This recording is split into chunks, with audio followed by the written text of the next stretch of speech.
أعوذ بالله من الشيطان الرجيم بسم الله الرحمن الرحيم ونريد أن نمن على الذين استضعفوا في الأرض ونجعلهم أئمة ونجعلهم الوارثين ونمكن لهم في الأرض ونري فرعون وهامان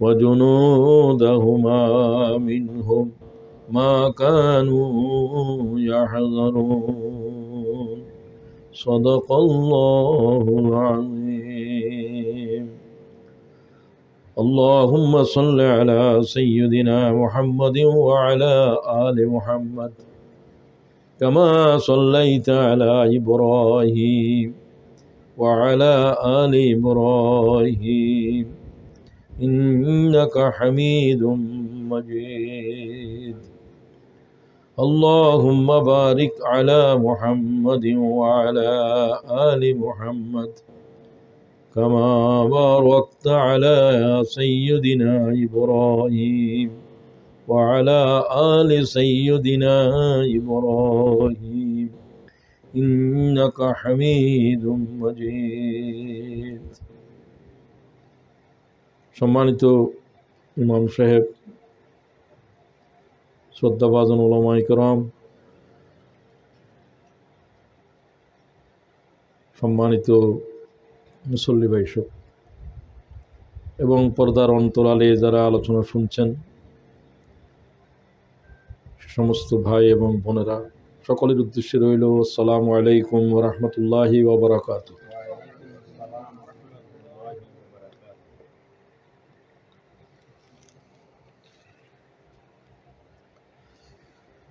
রাসূলুল্লাহ সাল্লাল্লাহু আলাইহি ওয়াসাল্লাম কোরআন শরীফের প্রতিটি আয়াতের সাথে সম্পৃক্ত।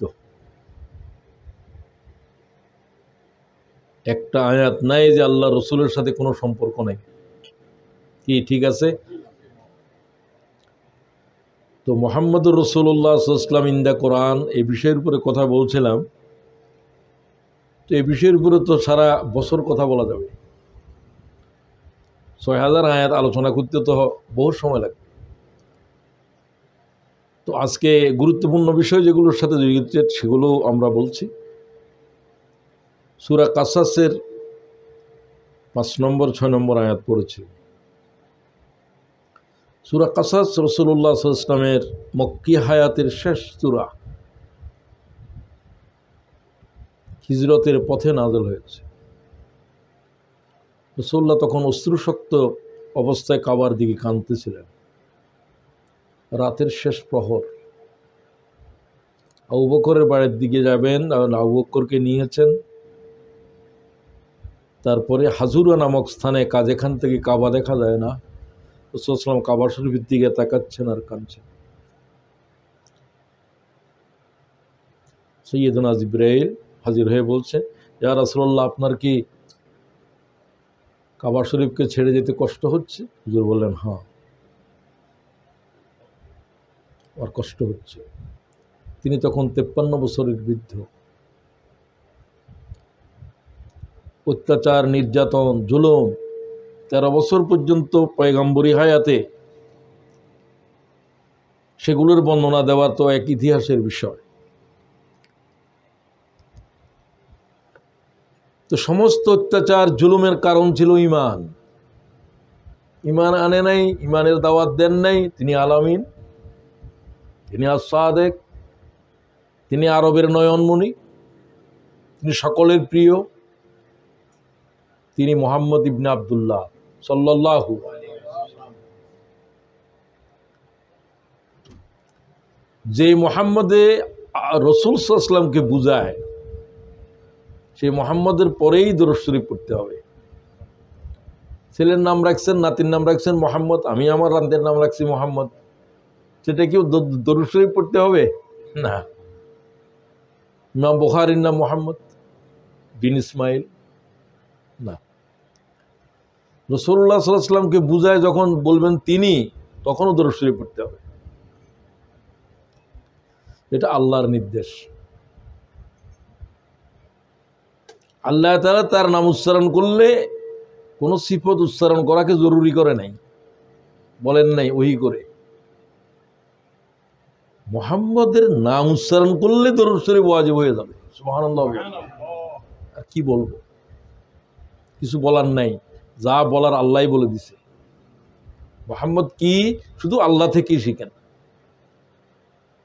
পৃথিবীর সৃষ্টি জগতের কেউ এই বর্ণনার শেষ কোথায়, শুরু কোথায়, কিছু বলতে পারবে না। এটা আমাকে হয়রান করে দেয়।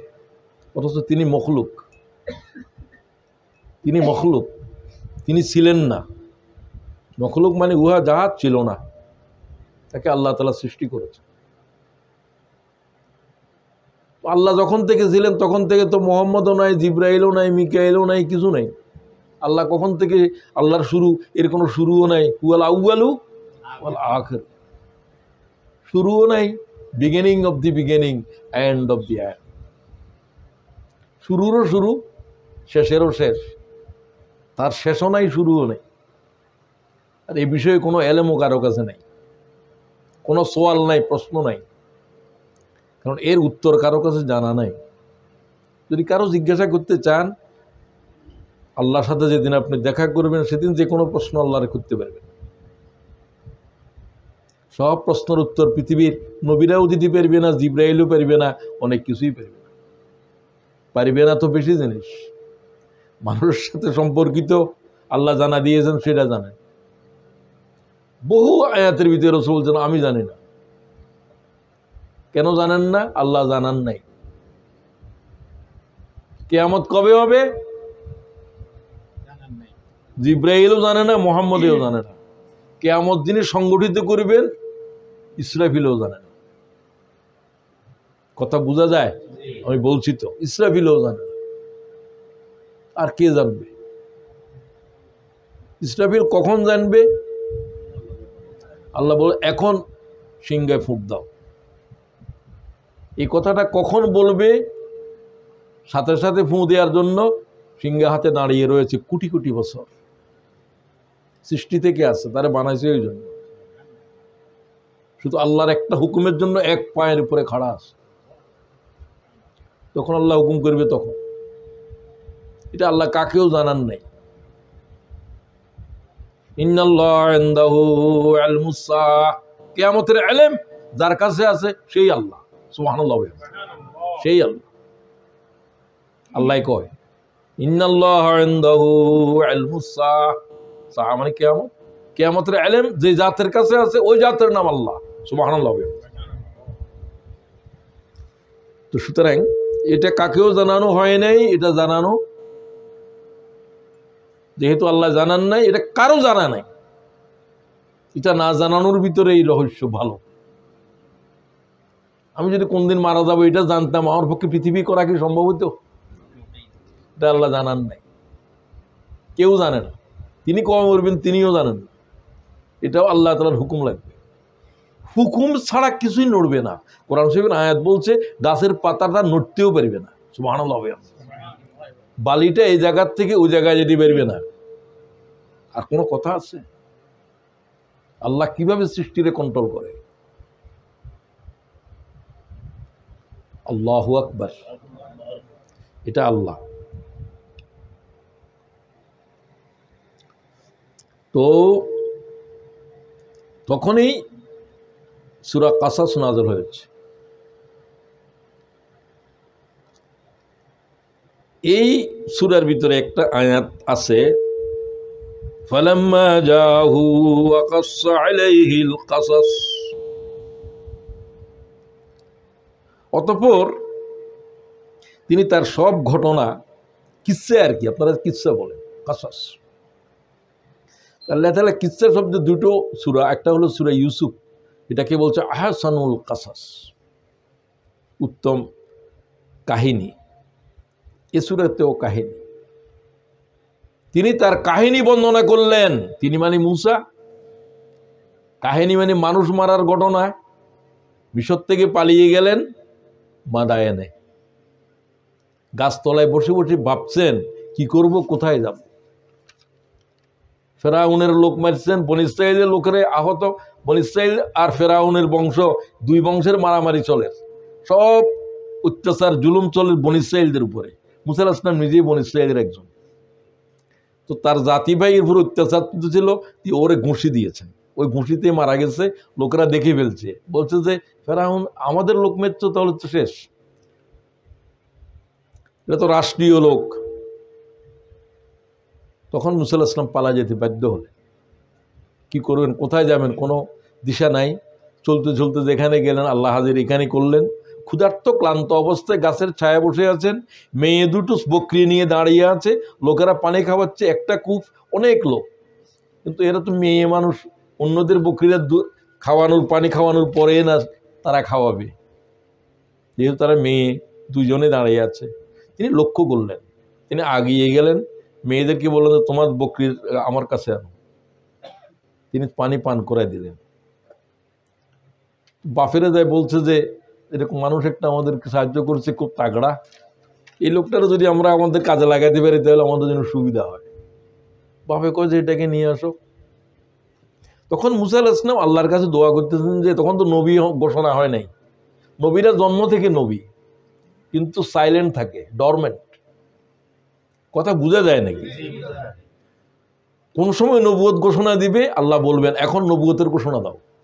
নবুয়ত এমন জিনিস, এটা ঘোষণা দিতে হয় আমি নবী। এটা আল্লাহর, নবুয়ত ছাড়া আর কেউ কোনো জিনিস ঘোষণা দিয়ে বলতে পারে না ইসলামে, আমি তোমার জন্য আল্লাহর ওলি হয়ে আসছি। কথা কেউ বলতে পারবে? তুমি ওলি না উলি কি, এটা তো কিয়ামতের মাঠে হবে। আরেকজনেও এটা বলা ঠিক নয়, তবু আমরা বলি, মানুষ একটা নেককার বলতে পারেন, ভালো মানুষ বলতে পারেন, তিনি ওলি, তিনি হমুক। আপনারা কে বলছে এটা? এটার ফয়সালা তো হয় নাই, ঠিক কিনা? ঘোষণা দিয়ে কেউ দিনের উপরে কোনো মর্যাদা দাবি করতে পারে না। কিন্তু পয়গম্বরই, নবীরে প্রথম নবুয়তের উপর ঈমান আনতে হয়। তিনি যে মুহাম্মদ আল্লাহর রসুল, এটা মুহাম্মদের ঘোষণা দিতে হবে। ওয়াশহাদু আন্না মুহাম্মাদান আবদুহু ওয়া রাসূল, আমি ঘোষণা দিচ্ছি যে আমি মুহাম্মদ আল্লাহর রসুল এবং তার বান্দা। নবীকেও ঈমান আনতে হবে। কিসের উপর? তার নবুয়তের উপরে। কথা বুঝে নেবেন, এগুলো বারিক বিষয়, এটা ঘোষণা দিয়ে বলতে হয়। ওয়াইজ ক্বালা ঈসা ইবনু মারইয়াম, ঈসা আলাইহিস সালাম দাওয়াত দিচ্ছে।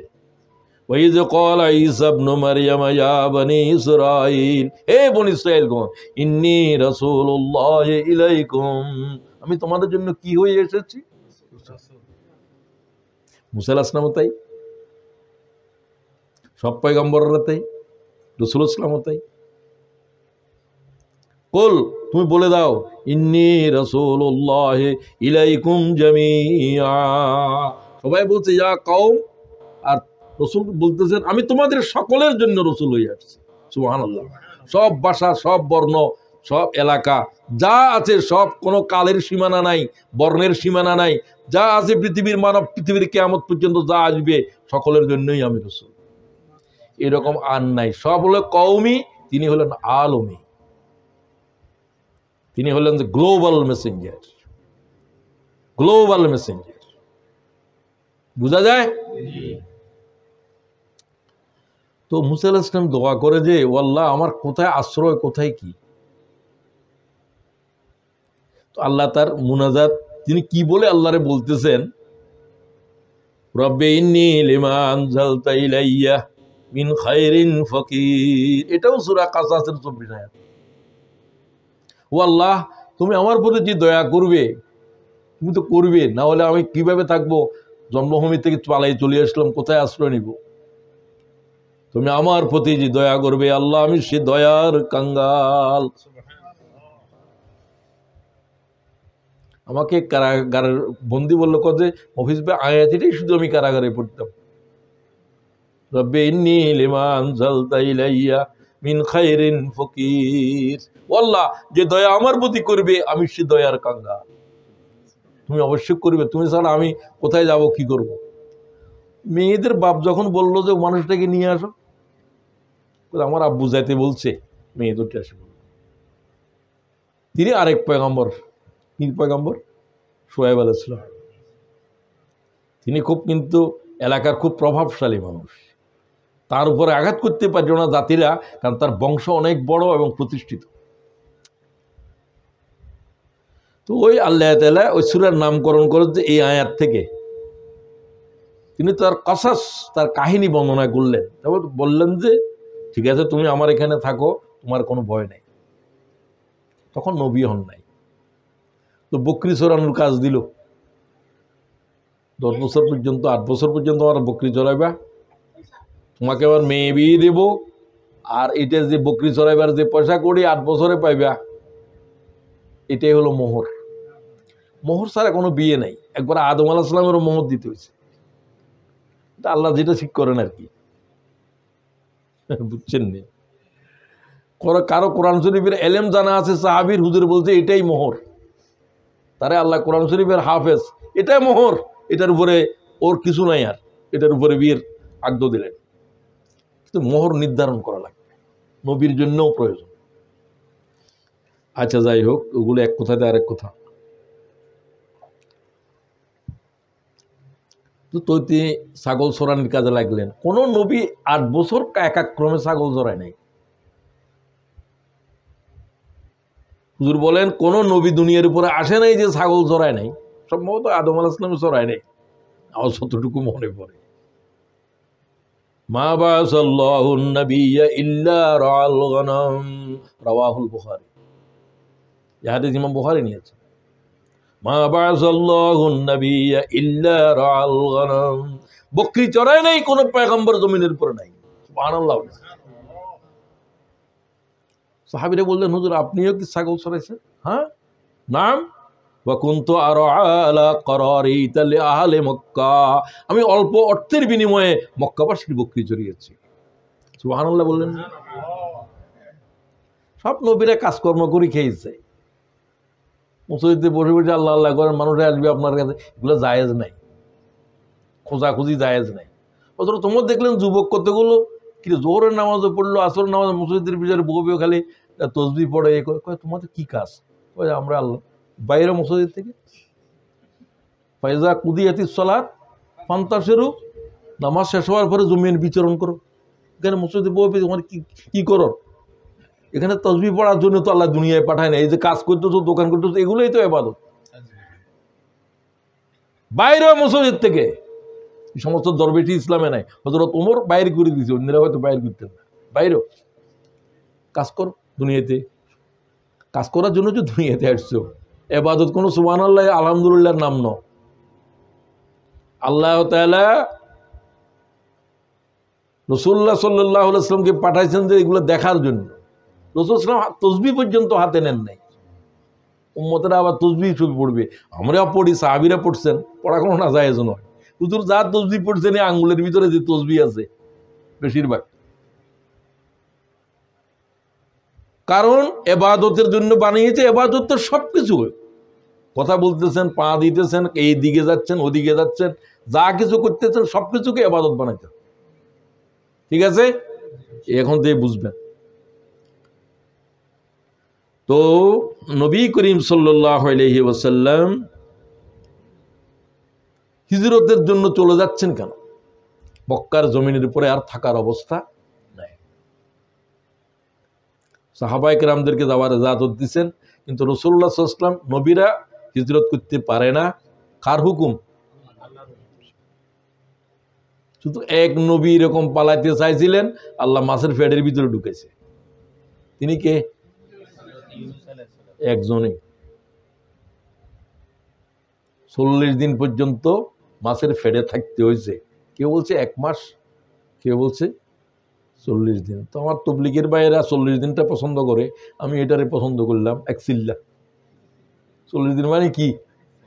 1 চিল্লা। এটারও দলিল আছে, এটাও আছে, 30 দিনও আছে। যাই হোক, আমি 40 দিনটা নিলাম চিল্লা ফুরানোর জন্য। মাছের ফেডের ভিতরে 1 চিল্লা দাও। ইউনূস আলাইহিস সালাম এত কেঁদেছেন এবং এত কষ্ট পেয়েছেন যেন তার পুনর্জন্ম হয়েছে। হাড্ডি থেকে গোশত আলাদা হয়ে গেছে, মাছের পেটের ভিতরে সিদ্ধ হয়ে গেছে। তা নবীকে এইভাবে আল্লাহ তাআলা শাস্তি দিচ্ছেন? হ্যাঁ, শাস্তি দিচ্ছেন। এবং বলেছেন তুমি যদি এই কলেমা না পড়তে কিয়ামত পর্যন্ত মাছের পেটে রেখে দিতাম তোমারে আমি। সুবহানাল্লাহ। লালাবাসা ফি বাতনি ইলা ইয়াউমি ইউবাসুন। কতদিন? ইয়াউমি ইউবাসুন।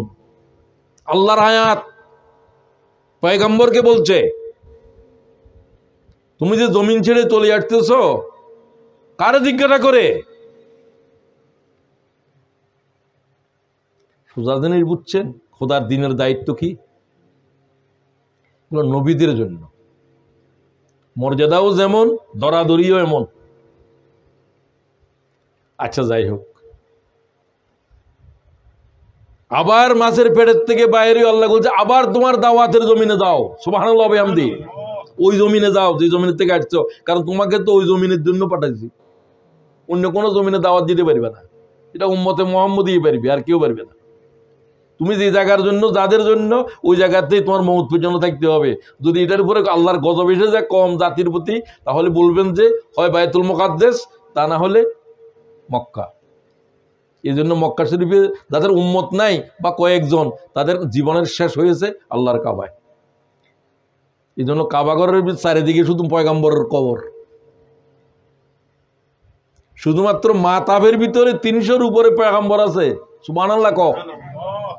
বিশুদ্ধভাবে বর্ণিত এগুলো, দালিলিক কথা বলছে।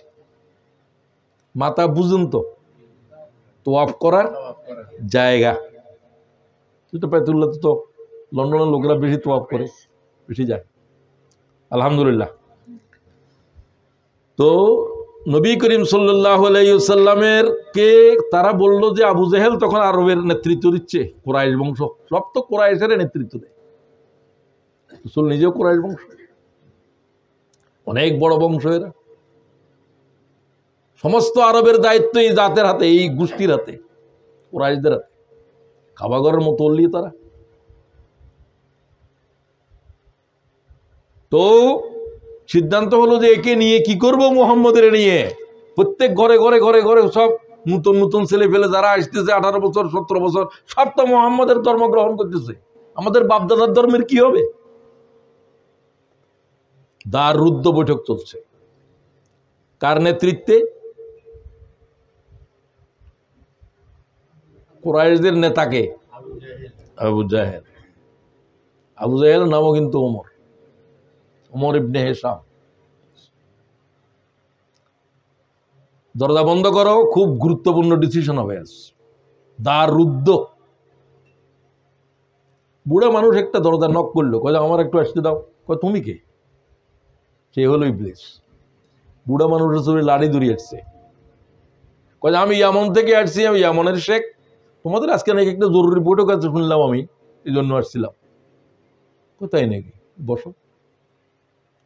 ইবলিসও বসছে ওখানে, মানুষের সুরতে। ইবলিস তো জিন, এরা যে কোনো মানুষের সুরতে আসতে পারে, ফেরেশতারাও আসতে পারে। তো সিদ্ধান্ত হচ্ছে 3টে জিনিস নিয়ে কথা চলতেছে, আল্লাহ রসুলের জানাই দিলেন। 3টে বিষয়ের উপরে তাদের বিতর্ক হচ্ছে, কি করবে মুহাম্মদের নিয়ে। ওয়াইযাম করু বিকাল্লাযিনা কাফারু লিয়ুসবিতুকা আও ইয়াকতুলুকা আও ইউখরিজুকা। মুহাম্মদ তোমাকে নিয়ে সিদ্ধান্ত চলছে দারুন নদওয়ায়। 3টে কথার উপরে আলোচনা চলছে। লিয়ুসবিতুকা, তাকে বন্দী করে রাখো, মরণ পর্যন্ত বন্দী করে রাখো। কেউ বলছে ওয়ায়াকতুলুকা, না, বন্দী টন্দী কিছু হবে না, কতল করে দাও। ওয়ায়ুখরিজুকা, আর কেউ বললো না, দেশান্তর করো, মক্কা তুমি বের করে দাও, যেখানে দেখতে যাক। ওই বুড়া লোকটাকে বললো যে তোমরা বাইরে করে দিলে তো ওখানে আগুন জ্বালায় বসে, বন্দি করে রাখলে তার গোষ্ঠীর লোকেরা আসে যুদ্ধ করবে, কি করলে ভালো হবে? তৃতীয়টা কি? এই কথার উপরে সিদ্ধান্ত হল কিভাবে করবে। কুরাইশ বংশের ভিতরে আবার শ্রেষ্ঠ বংশের রাসূলুল্লাহ, বনি হাশেমের ভিতরে খাবার মুতওয়াল্লি তারা বুঝছো, বনি হাসেমকে সবাই ভয় করে, আবার এটা কুরাইশদের মধ্যে আবার একটু বেশি মর্যাদাবান। বলছে না, প্রত্যেক কবিলার যুবকের থেকে এক একজন করে যাবা, প্রত্যেকের হাতে তলোয়ার বল্লম থাকবে, সবাই একসাথে অ্যাটাক করবে এবং পুরস্কার দেয়া হবে, এই সেই সব ঘোষণা দিয়ে বৈঠক শেষ হলো। আল্লাহ তাআলা ওহী জানায় দিলেন, সূরা আনফাল যে আয়াত বললাম 30, শেষে দিয়ে বলছে ওয়ায়ামকুরুনা ওয়ায়ামকুরুল্লাহ, তারা তোমাকে নিয়ে পরিকল্পনা করছে, আমিও তাদের বিষয়ে পরিকল্পনা করছিলাম। ওয়াল্লাহু খায়রুল মাকিরিন, তাদের পরিকল্পনা বেশি উত্তম না আমারটা উত্তম? যেটা প্রতিষ্ঠিত হয় সেটাই তো উত্তম। আল্লাহ কয় তাদেরগুলা হচ্ছে পরি চলে গেছে, শুধু কল্পনা আছে। পরিকল্পনার পরি না থাকলে আর কি থাকে? কল্পনা থাকে, এগুলো বাস্তবায়ন হবে না। আল্লাহ বলছে আমারটা বাস্তবায়ন হবে, আমিও তোমার বিষয়ে তাদের বিষয়ে পরিকল্পনা নিলাম। মোহাম্মদ এখনই বেরিয়ে যাও, এখনই, পিঠের বিছনা দিতে পারবে না।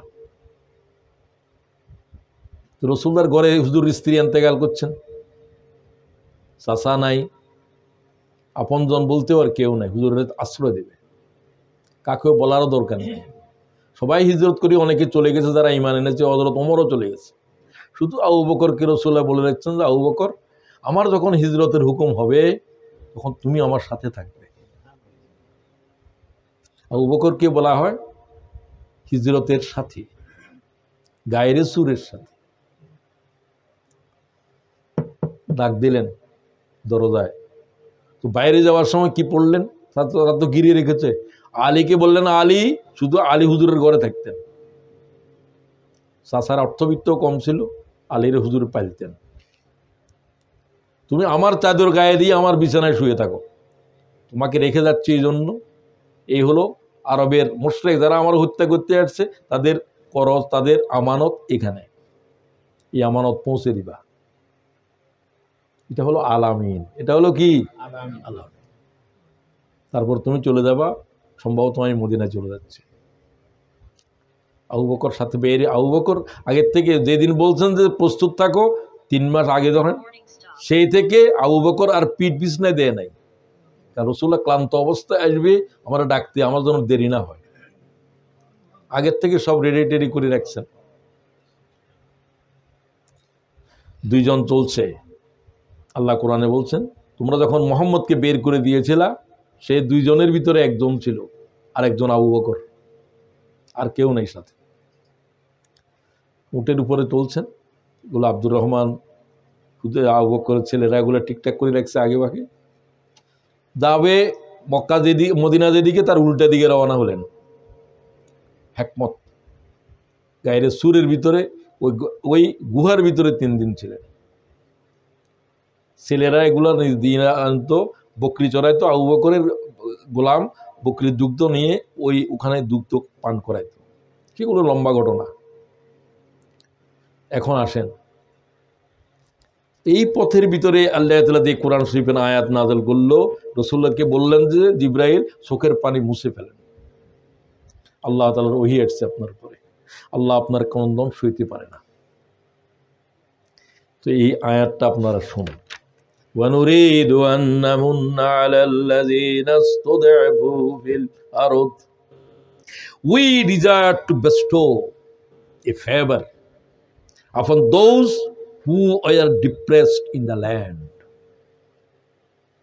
হে মুহাম্মদ, আমি আল্লাহ সিদ্ধান্ত নিয়েছি, যাদেরকে জন্মভূমি থেকে বের করে দেওয়া হচ্ছে, যাদের উপরে অত্যাচারের পাহাড় ভেঙে পড়েছে, আমি তাদের প্রতি অনুগ্রহ দেখাবো। নামুন্না, এটা আমি এরাদা করেছি। আল্লাহর এরাদা কি এরাদা না সিদ্ধান্ত? আল্লাহ শুধু এরাদা করলে, আল্লাহ তাআলা যখন কোনো কিছু করার এরাদা করে, এটা সাথে সাথে বাস্তবায়িত হয়ে যায়। ইন্নামা আমরুহু ইযা আরাদা শাইআ আন ইয়াকুলা লাহু কুন ফায়াকুন। আল্লাহকে কিছু বলতে হয় না, শুধু মনের ভিতরে যা আসে, আল্লাহর মন আছে, চোখ আছে, কান আছে আমাদের মতো। মানে আমাদের যেমন আছে, কিন্তু আমাদের মতো নয়। কামিসলিহি সাইয়্যা, আল্লাহর ঘর আল্লাহর মতো। আল্লাহ দেখেন, আল্লাহর দেখা আমাদের দেখার মতো নয়। তো তিনিও দেখেন। আল্লাহ দেখার জন্য কোনো চোখ লাগে না, আল্লাহর শোনার জন্য কোনো কান লাগে না। আমাদের তো অনেক সীমিত দেখা টেকা সব। আমরা অন্ধকারে দেখি না, মাঝে মাঝে ভুল দেখি, সাপেরে দড়ি দেখি, দড়িরে সাপ দেখি, ঠিক কিনা? ছোটগুলো দেখি না, বড়টাও দেখি না, বহুত শর্তের পরে কিছু দেখি। আল্লাহ কি এরকম? সাতভাগ আসমান জমিনের নিচে একটা কীট অনুবীক্ষণে ধরা পড়ে না। মনে করেন যে করোনা ভাইরাস, ওটাকে পর্যন্ত আল্লাহ রিজিক দিতে আছে। সুবহানাল্লাহ। তার মুখ কত ছোট, তার খাবার কত কম, আল্লাহ তাকেও ভুলে না। তো আল্লাহর দেখা বুঝেন, তার আওয়াজ, তার চিৎকার, ক্ষুধার চিৎকার পর্যন্ত আল্লাহর কুদরতের কানে পৌঁছে যায়। সুবহানাল্লাহ, সুবহানাল্লাহ। সেই আল্লাহ, আমি ইচ্ছা করলাম মোহাম্মদ কেঁদো না তুমি, যে জমিন থেকে তুমি আজ বেরিয়ে যাচ্ছ, তুমি হলাচ্ছে সমগ্র পৃথিবীর সবচেয়ে বড় মজলুম। আবু সুফিয়ান বলে হুদায়বিয়া সন্ধির সময়, মোহাম্মদ ছাড়া আর কেউ কাবা ঘরে আসতে কার জন্য নিষেধ নাই, মোহাম্মদের কোনো অধিকার নাই, মানবাধিকার নাই। কার কার? মোহাম্মদ আসতে পারবে না, মোহাম্মদের মানবাধিকার নাই। গাজার মুসলমানদের কোনো মানবাধিকার স্বীকার করে? ইহুদিরা করে কিনা? কিভাবে খুন চলছে, কিভাবে খুন চলছে, 42,000 অতিক্রম করতেছে। সমগ্র পৃথিবী নির্বাক হয়ে আছে। এখন লেবাননকে শেষ করে দিচ্ছে, এক একটা বোমা নিক্ষেপ করছে, এক একটা বোমা 2000 টনের উপরে, সব আমেরিকার দেয়া। আমেরিকা কি বলে? তাদের বাঁচার অধিকার আছে, আর এদের কোনো অধিকার নাই। এটা কোনো মানুষ নয়। গাজার লোকেরা, ফিলিস্তিনের মানুষেরা, মানুষ যা আছে সব ইহুদিরা আর খ্রিস্টানেরা। কি বিবেকহীন পৃথিবীর মানুষেরা। যুদ্ধ হচ্ছে যাদের শূন্য শূন্য যুদ্ধ হতে পারে, নিরপরাধ মানব, বেশিরভাগ নারী শিশু, স্কুলের উপরে বোম্বিং হচ্ছে। তো আল্লাহ তাআলা বলেন, আমি মজলুমদেরকে ওই জমিনের ইমাম বানাবো যে জমিন তাদের রক্তে সিক্ত হয়েছে। সুবহানাল্লাহ। সেই জমিনের ইমামত, লিডারশিপ তাদের হাতে উঠে দেব। কি আজীব কথা আল্লাহ। চলে যাও তুমি, এখন তোমাকে আবার মক্কায় ফিরে আনা হবে, যেদিন তুমি ওটা মক্কা তোমার হাতে উঠে দেব। ভয়ঙ্কর আয়াত। ওয়ানুরিদু আন নামুন্না আলাল্লাযীনা ইসতুদআফু ফিল আরদ, যারা জমিনের উপরে মুস্তাদাফিন, ডিপ্রেসড এন্ড অপ্রেসড, নির্যাতিত, অত্যাচারিত, এদের বংশ নিপাত করে দেওয়া হয়েছে, বাড়িঘর পর্যন্ত বুলডোজার দিয়ে শেষ করা হয়েছে, আয়নাঘরের ভিতরে চোখ বেঁধে 6 বছর 7 বছর 8 বছর পর্যন্ত পৃথিবীকে দেখতে দেয় নাই, নিজের দেহ নিজে দেখে নাই, চোখের উপরে বেঁধে রেখে দিয়ে এখানে ক্ষত হয়ে গেছে। কি জাতের জুলুম এগুলো, কি জাতের অত্যাচার এগুলো। এদের চিৎকার আল্লাহর আরশ কেঁপেছে, ঠিক কিনা বলো? আর কাকে বলবে? এরা কিভাবে কেঁদেছে আর কিভাবে দোয়া করেছে। লোকেরা বলে যে কিভাবে ঘটলো, কিভাবে ঘটছে, চোখের পানিগুলো তাদের জন্য আল্লাহ তাআলার গজব হয়ে এসেছে। তো রাসূলুল্লাহ সাল্লাল্লাহু আলাইহি ওয়াসাল্লাম যে কেঁদে কেঁদে যাচ্ছেন, আল্লাহ তাআলা মুহাম্মদের অশ্রুর প্রত্যেকটা ফোঁটার জবাব দিচ্ছে। ওয়ানুমাক্কিনা লাহুম ফিল আরদ, আমি তাদেরকে জমিনে কায়েম করব, প্রতিষ্ঠিত করব, ক্ষমতা তাদের হাতে উঠে দেব। উমা, এত দুর্দণ্ড প্রতাপশালী, হাজার হাজার কোটি টাকার মালিক, এক বেলা খাদ্যের জন্য প্লেট হাতে দাঁড়িয়ে আছে। জেলখানাতে প্রত্যেকে একটা প্লেট, একটা দেওয়া হয়, ওটা নিয়ে লাইন ধরে দাঁড়াইতে হয়। যারা দাঁড়াচ্ছে এরা তো হাজার হাজার কোটি টাকার মালিক, ঠিক কিনা? আল্লাহ করতে পারেন কিনা? ওয়ানুমাক্কিনু লাহুম ফিল আরদ, আমি মজলুমদেরকে ক্ষমতা উঠাই দেব, জালেমদেরকে তাদের অধীনস্থ করে দেব। যাদেরকে ট্রাইব্যুনালে বিচার করে নিরপরাধ মানুষ, আল্লাহ তাআলার দ্বীনের বড় বড় আলেমদেরকে ফাঁসি দিয়েছিলা, কষ্ট দিয়েছিলা, বিচার দিয়েছিলা, আজকে সে আদালতের সামনে তোমাদেরকে হাজির করবো। সুবহানাল্লাহ। হাজির হতে বাধ্য। বঙ্গবন্ধুর কন্যাও আসতে বাধ্য হবে, উপায় নাই। আল্লাহ এই জন্য জীবিত রাখছে, দেখানোর জন্য। এটা কোরআনের আয়াতে বলছে, আমি তাদেরকে দেখাবো উহা যাকে তারা ভয় করে। আবার যদি এরা আসে ক্ষমতায়, আমাদের কি হবে? আল্লাহ বলে কি হবে ওটা দেখাবো। ফেরাউন এবং হামানকে তারা বলছিল যদি মুসা খায় আমাদের উপর, আমরা তো এত অত্যাচার করতেছি। কি অত্যাচার? ছেলেদেরকে জীবিত রাখে না, কতল করে, মেয়েদেরকে জীবিত রাখে, বনী ইসরাঈলদের। এরা যদি আবার ক্ষমতায় আসে আমাদের প্রতি কি হবে? আল্লাহ কই কি হবে এটা তোদেরকে দেখাবো আমি। সুবহানাল্লাহ। তোকে ডুবাবো, মুসাকে আমি দরিয়া পার করে দেব, সব কিছু মুসার হাতে উঠে দেব, বনী ইসরাঈলদের হাতে। ফেরাউনের তামাম সম্পদ, সবকিছুর মালিক বনী ইসরাঈলরা। সুবহানাল্লাহ। এটা আল্লাহ করতে পারে না? পারে না। এটা তোমাদের বাংলাদেশে তো হয়েছে, অন্যের তো বাধ্য। কি ভয়ঙ্কর বিষয় বাংলাদেশে ঘটেছে। এটা কি সোজা জিনিস বুঝছেন আপনি? এটাই কোনো রাজনৈতিক দলেরা করতে পারবে, করতে পারছে? সরাসরি আল্লাহ হাত দিয়েছে এখানে। আর কোনো প্রশ্ন নাই, আর কোনো ব্যাখ্যা নাই। যেটা পরাশক্তিরা পারে নাই, ইউরোপীয় ইউনিয়ন পারে নাই, আমেরিকা পারে নাই। ছেলে কতগুলো দাঁড়িয়ে বললো যে জাতিদিকে ডাক দিল, তারা সব ঝাঁপিয়ে পড়লো, আর তারা জীবন দেওয়ার জন্য খাড়া হয়ে গেল। 1 মাসের ভিতরে এক মহা বিপ্লব সংগঠিত হলো। সুবহানাল্লাহ। ঠিক কোনো সাধারণ জিনিস বুঝছেন আপনি? ওই আল্লাহ বলছেন, আমি ইচ্ছা করেছি এই জালেমদেরকে এদের অধীনস্থ করব, এদের সামনে হাজির করব, আর মজলুমদের হাতে ক্ষমতা উঠে দেব। কোরআনের আয়াত তো বাংলাদেশে নাযিল হচ্ছে মনে হচ্ছে। কোরআনকে এইভাবে বুঝবেন। আপনি যদি ঘটনাকে সেভাবে বলতে পারেন, আপনার কাছে মনে হবে যেন আল্লাহর কোরআন এখন নাযিল হচ্ছে। ওয়ানুমাক্কিনা লাহুম ফিল আরদি ওয়া নুরিয়া ফিরআউন, আমি মজলুম বনী ইসরাঈলদের হাতে ক্ষমতা উঠাই দেব। ফেরাউন, হামান এই গোষ্ঠীকে নিচ্ছিন্ন করে দেব, তাদের সব কিছু এদের কাছে চলে আসবে। উহা দেখাবো তাদেরকে যাকে তারা ভয় করে। যদি এরকম হয় ওইটাই দেখাবো। যদি এরা আবার ক্ষমতায় আসে আমার কি হবে? তোমার কি হবে? হাজার হাজার কোটি টাকা আমি করেছি। আখতারুজ্জামান বাবুর বাড়ি চট্টগ্রাম, আমার তো বাড়িও চট্টগ্রাম। ছেলে হলো সাইফুজ্জামান, আপনাদের এখানে থাকে।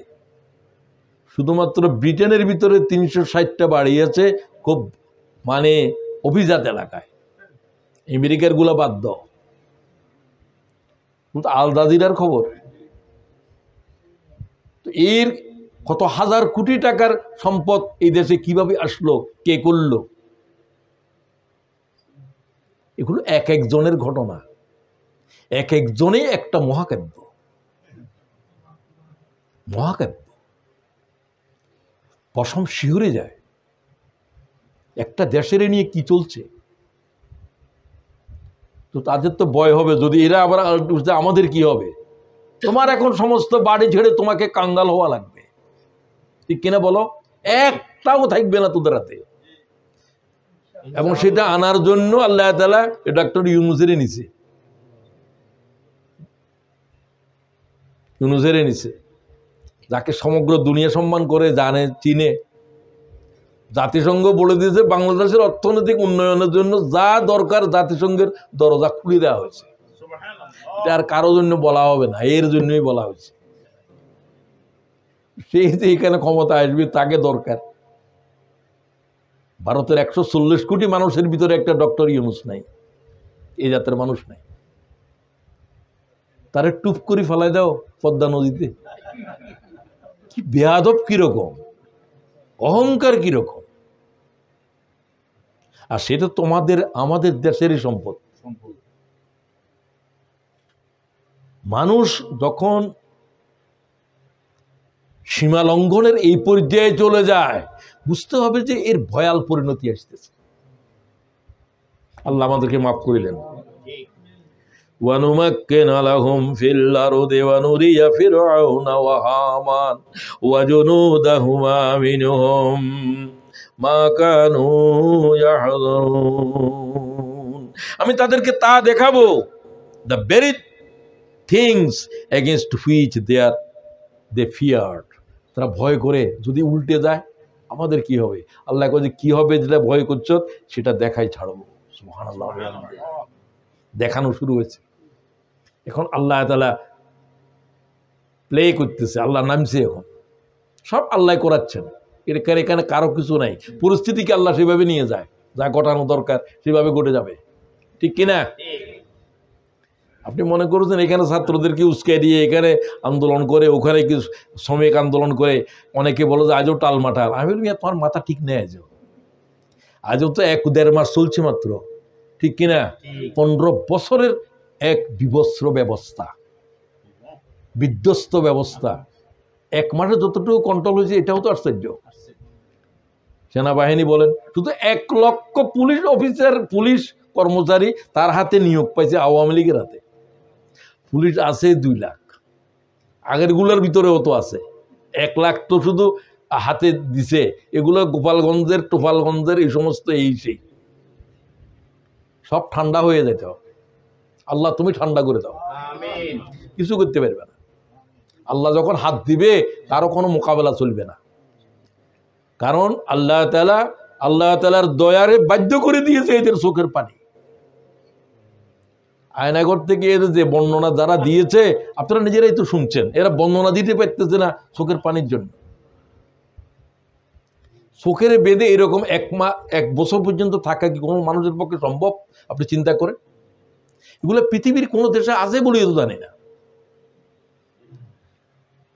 আর এই জাতের এই গোষ্ঠীরা, এগুলো কি মানুষ না আর কোনো জাত? এখন এটা হঠাৎ করে বলে না না এরকম কিছু না, এগুলো সব বোকাস, এরকম বলার কিছু আছে কিনা? এই গোষ্ঠী বলে কি মানুষ না হাইওয়ান? হাইওয়ান, এদেরকে মানুষ বলার কোনো উপায় নেই। আল্লাহ এদের উপরে তোমার গজবের পরিপূর্ণ করো। ক্ষমা টমার কথা বল, কিসের ক্ষমা? আল্লাহ কয় যে আমি সবচাইতে কঠোর প্রতিশোধ গ্রহণকারী। আমি অন্যায়ভাবে করার প্রয়োজন নাই। আপনি ক্ষমা কি আপনি করতে পারেন? আমার বাপেরও যদি কেউ খুন করে, আপনি ক্ষমা করার কে? আমার বাপের খুনের অধিকার, খুনের বিচার চাওয়ার অধিকার আমার আছে না নাই? এটা তো চাইতে হবে। আল্লাহ বলছেন যে হত্যাকারীকে হত্যা করাই হচ্ছে আমার বিধান, কারণ এর ভিতরে মানব জাতির জীবন নিহিত আছে। কোরআনের আয়াত, ওয়াফিল কিসাসে হায়াত। কিসাস, হত্যাকারীকে হত্যা করার ভিতরে মানব জাতির জীবন আছে। হত্যাকারীকে জীবিত রাখা মানে হত্যাকে জীবিত রাখা। সুবহানাল্লাহ। আল্লাহ বলে কোরআনে, কি তুমি বলো কি? না, রাসূলুল্লাহ মক্কা বিজয়ের দিন কি বললেন? এই 18 জনের ক্ষমা নাই। আল্লাহর কাবার ঘরের গিলাফ জড়ানো থাকলে জবাই করে দাও। এদেরকে তো পাওয়া যাচ্ছে না। একজনকে পাওয়া গেল, তার 2 দাসী, এবং এরা এই পরিবারের ভিতরে 3 জন ছিল 18 জনের ভিতরে। আব্দুল্লাহ বিন খাতাল, সে রাসূলুল্লাহর বিরুদ্ধে গান গাইতো, একসময় মুসলমানও ছিল। ইয়া রাসূলুল্লাহ, আল্লাহ আব্দুল্লাহ ইবনে খাতালকে কাবা বেআস্তারিল কাবা, কাবার গিলাফ জড়ানো অবস্থায় পাইছি, এখন কি করা যায়? তুই বলছো উকতুলহু, রাওয়াহুল বুখারী। সুবহানাল্লাহ ওয়া বিহামদিহি। সেই অবস্থায় জবাই করে দাও। রাসূলুল্লাহ ছাড়া কেউ কাবার ভিতরে মানব খুনের নির্দেশ দিয়েছে? তুমি রাসূলকে চিনো? তোমার মোহাম্মদ তো হলো বুদ্ধদেব, গাছের পাতাও ছিঁড়তে জানে না, জীবহত্যা মহাপাপ। এগুলো বুদ্ধদেবের ধর্ম, এগুলো মুহাম্মদ রাসূলুল্লাহর ধর্ম নয়। হুজুর নিরপরাধ মানুষের গায়ে হাত দেন নাই, আর অপরাধীকে আল্লাহর কাবার ভিতরে খুন করে দিয়েছে। সুবহানাল্লাহ কও। রাসূলুল্লাহরে বুঝো গই আগে। তোমার তো এলেম নাই মিয়া, কোরআন শরীফের এলেমও নাই তোমার কাছে। তুমি কিসাস কি বুঝো না? তুমি জানো না যে কি জাতের জুলুম বাংলাদেশের জমিনের উপরে বর্পা হয়েছিল? ঠিক কিনা বলো? এগুলোর বর্ণনা করা যাবে না। বিশ্বকোষের বালামের পর বালাম লিখতে হবে। লেখাও শুরু হচ্ছে। এই হলো আয়াতের তরজমা। আমি একটু ব্যাখ্যা দিয়ে কথা শেষ করব। কথা তো শেষ করার আগে দিয়ে মনে হয় মা এসাউক্ত হয়ে গেছে। আল্লাহ এসারের নামাজ পিছিয়ে দেবো একটু, বেশিক্ষণ না, অল্প সময়। কিছু কথা বলা হয়ে গেছে, আমি ইচ্ছা করলাম, তার মানে আল্লাহ তাআলার ইচ্ছাটাই কি সিদ্ধান্ত। তো সেটা আর ব্যাখ্যা দিচ্ছি না। ফাআলুল লিমা ইউরিদ, ফাআলুল লিমা ইউরিদ। এই আয়াত আবু বকর সিদ্দিক মরণের বিছানায় বলতেছিল, ডাক্তার আনো, বৈদ্য আনো। আবু বকর সিদ্দিক কি বললেন? ফাআলুল লিমা ইউরিদ। আল্লাহর যা সিদ্ধান্ত তাই চলছে, কিসের ডাক্তার? তার মানে আমার মরণের হুকুম এসে গেছে। আল্লাহর হুকুমের দুনিয়ার কোনো ডাক্তারের রদ করতে পারবে না। তিনি এই আয়াত পড়েছিলেন মৃত্যুর বিছানায়। ফাআলুল লিমা ইউরিদ, আল্লাহর সিদ্ধান্ত পাল্টাবে না। এতদিন আমাকে আল্লাহ আয়াত রেখে রেখেছে, এখন তো আল্লাহ তাআলার হুকুম এসে গেছে, আমি তো দেখতেছি। তিনি একথা বলেই দিয়েছেন, আমি হয় সূর্য অস্তের আজকে দিনের ভিতরে অথবা রাতের ভিতরে ইন্তেকাল করব। আর কি বললেন? মুসান্নার সিরিয়ার রণাঙ্গনে যুদ্ধ হচ্ছে, আমি যদি দিনে ইন্তেকাল করি রাত আসার আগে, আমি যদি রাতে ইন্তেকাল করি দিন আসার আগে, মুসান্না আসছে যুদ্ধের রণাঙ্গন থেকে সৈন্য প্রয়োজন, তোমরা মদিনা থেকে সৈন্য পাঠাও। ছেলে মেয়ের কোনো খবর নাই, রণাঙ্গনের খবর দিচ্ছে আবু বকর সিদ্দিকের মৃত্যুর বিছানায়। তুমি কও যে এগুলো রাজনীতি, এগুলো তো সিয়াসত, তোমারে কি বুঝাইতাম? সিয়াসত যদি এটা হয়, এটাই দিন, তুমি কি আবু বকরের চাইতে আল্লাহর দিনের বেশি বুঝেছো? রাসূলুল্লাহর পরে আল্লাহর দিন বুঝার ক্ষেত্রে এক নম্বর মানুষ কে? আর মিয়া ওমরকে বলা হয়েছে যে নবী, নবীদের ইলম দিছে আল্লাহ, তারে হুজুর কয়। লাউ কানা বাদি নবিয়্যুন লাকানা ওমর। আর ওমর বলতেছে 1000 ওমর জমা করলে আবু বকর হবে না। সুবহানাল্লাহ ওয়া বিহামদি। আবু বকরের ভিতরে কয়জন নবী আছে তুমি সেটা জানো নি? কিন্তু নবুয়তের দরজা যেহেতু নাই, নবুয়ত তো বন্ধ। সুবহানাল্লাহ ওয়া বিহামদি। আবু বকর কি জিনিস? আরহামু উম্মতি বি উম্মতি আবু বকর। আমি আর সমস্ত সৃষ্টি জগতের উপরে আল্লাহর করুণা, আবু বকর সমস্ত উম্মতে মুহাম্মদের উপরে আল্লাহর করুণা। সুবহানাল্লাহ ওয়া বিহামদি। ক্বালা রাসূলুল্লাহ সাল্লাল্লাহু আলাইহি ওয়াসাল্লাম। বাস এই আয়াতের অংশ শেষ। আলাল্লাযিনা ইসতুদঈফু ফিল আরদ, জমিনের উপরে যারা মজলুম আমি তাদেরকে সাহায্য করব, আমি সিদ্ধান্ত নিলাম। তারা কারা? তাদের উপরে জুলুম চলছে ইসলামের প্রথম যুগে।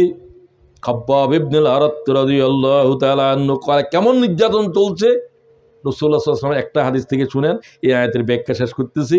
ইমাম বুখারীর 36-12 নম্বর হাদিস। রাসূলুল্লাহ সাল্লাল্লাহু আলাইহি ওয়াসাল্লাম কাবা ঘরের ছায়ার ভিতরে বিশ্রাম করছেন। রাসূলুল্লাহ সাল্লাল্লাহু আলাইহি ওয়াসাল্লামের কাছে গেলেন কে? খাব্বাব ইবনুল আরাত।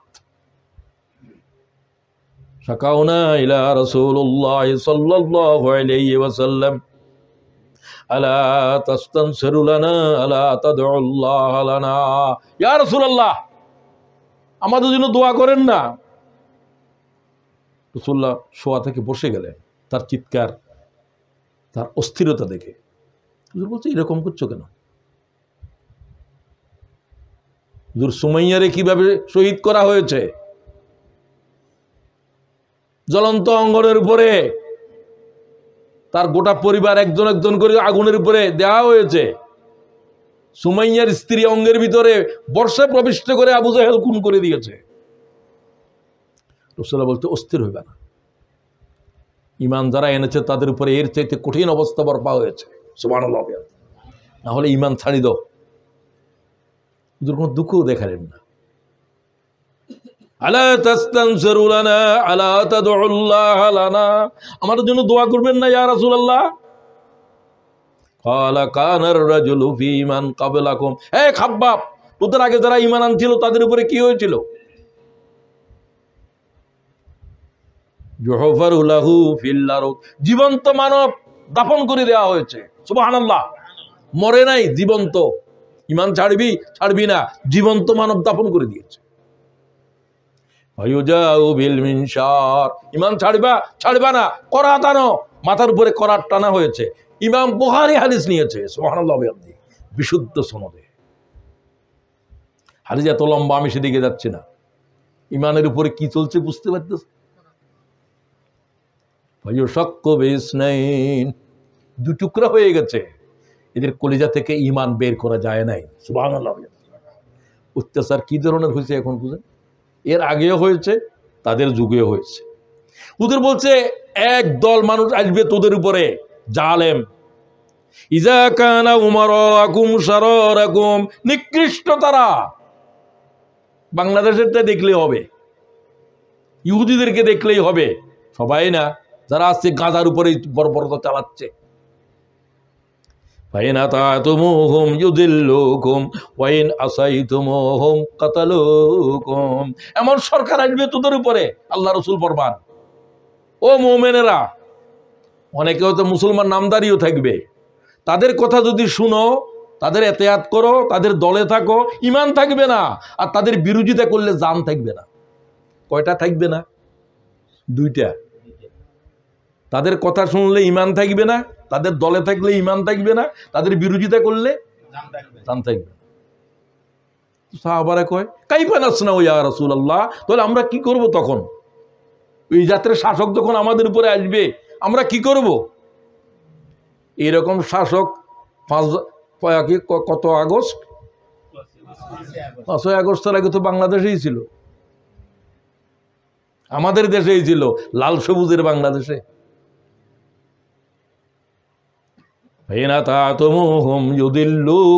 এদের কথা শুনলে, এদের সাথে থাকলে ঈমান থাকবে না। কি জীবন্ত হাদিস আল্লাহ রাসূল বয়ান ফরমান। এদের বিরোধিতা করলে কতল করা হবে। আমরা কি করব? তোমরা ঈসা ইবনে মারইয়ামের সাথী হাওয়ারীদের পথ অনুসরণ করো, করবে যদি থাকো তখন।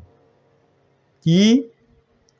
নসেরু বিল মিনশার ওয়া হুমিলু আলাল খুশুব, তাদের মাথার উপরে করাত রাখা হয়েছে, শুলিতে চড়িয়ে দেওয়া হয়েছে, উহার জন্য প্রস্তুত থাকো। সুবহানাল্লাহ। ঈমান ছাড়া যাবে না, দিন ছাড়া যাবে না। নসেরু বিল মিনশার ওয়া হুমিলু আলাল খুশুব।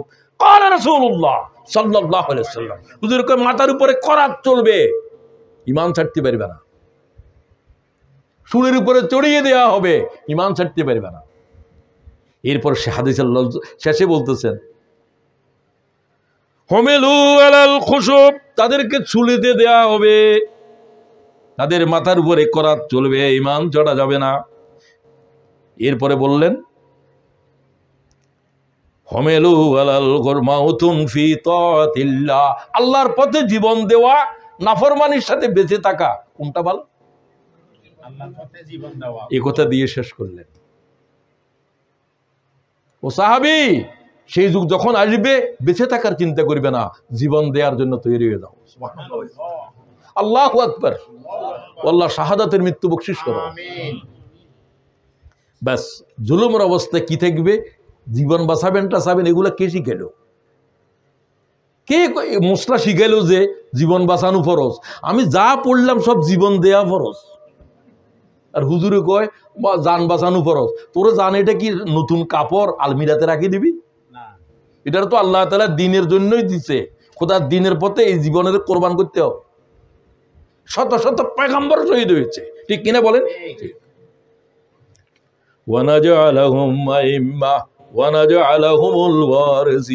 আমি এদেরকে ইমাম বানাবো।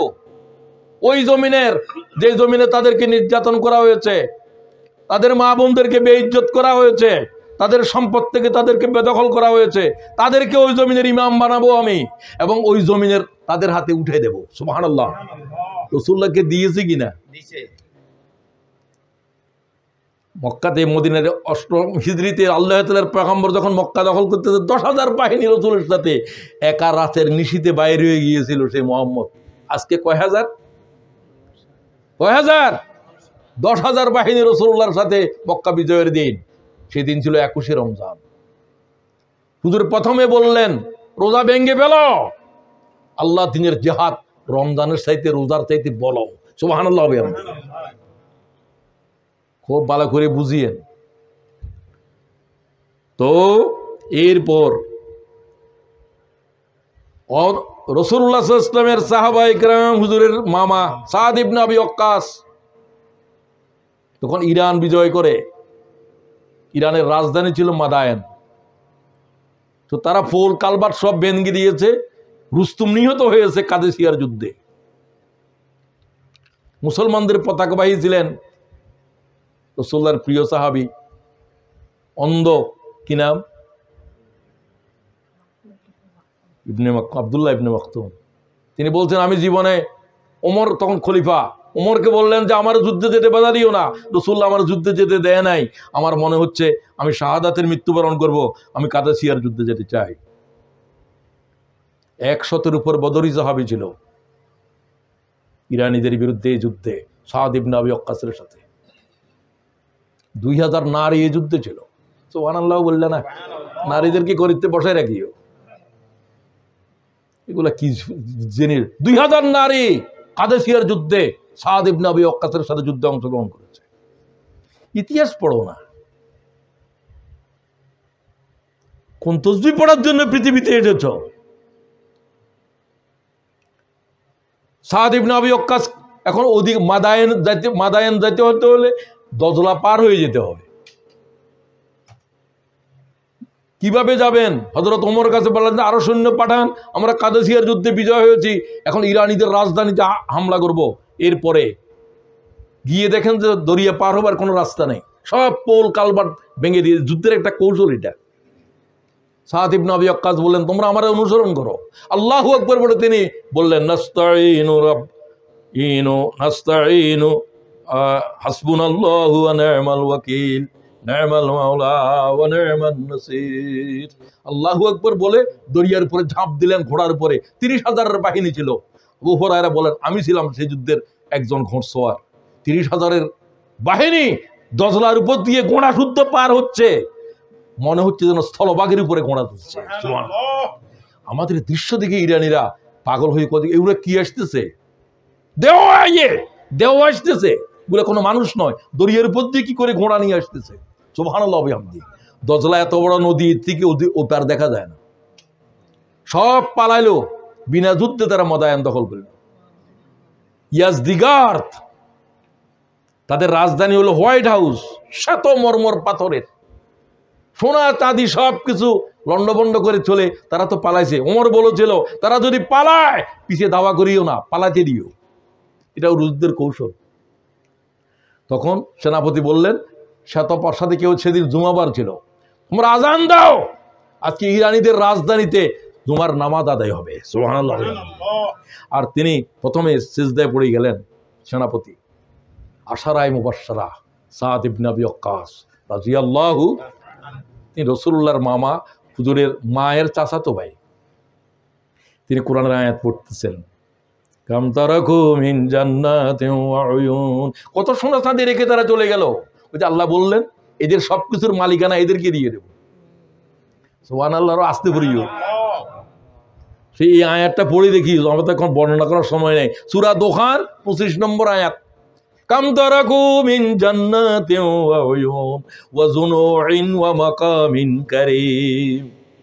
কত সোনা চাঁদি, কত রূপ্য, কত সোনা, সবকিছু রেখে তারা আজ পলাতক। ওয়া যুরুইন ওয়া মাকামিন কারীম, কি দালান, কি টাওয়ার, কি সেতু, বিল্ডিং, সব রেখে তারা আজ পালিয়েছে। আর এগুলো আজ মুসলমানদের গনিমত। সুবহানাল্লাহ। আল্লাহ আমাদেরকে মালিক বানা দিলেন সব। এত বেশি সম্পদ মদিনায় এসেছিল, হযরত ওমর কাঁদতেছিলেন, ও আল্লাহ যা জান্নাতে দিবা সবকে দুনিয়া দিয়ে দিচ্ছ। সুবহানাল্লাহ বিহামদিহি। এত বেশি গনিমতের মাল, এত বেশি সোনা চাঁদি এসেছিল ইরান বিজয়ের পরে। আল্লাহ তাআলা বললেন আমি তাদের হাতে, সেই ইরান যে মুসলমানরা দখল করছে এখনো পর্যন্ত এটা মুসলমানদের হাতে আছে। রাসূলের হাতে যে মক্কা উঠে দিয়ে আল্লাহ বললেন যে এই মক্কা কাফেরদের জন্য কিয়ামত পর্যন্ত হারাম করে দিলাম।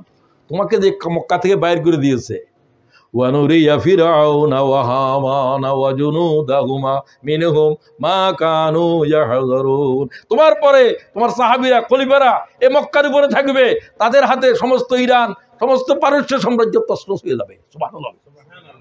কোরআনের এক আয়াতের ভিতরে আল্লাহ এত বর্ণনা দিয়েছে।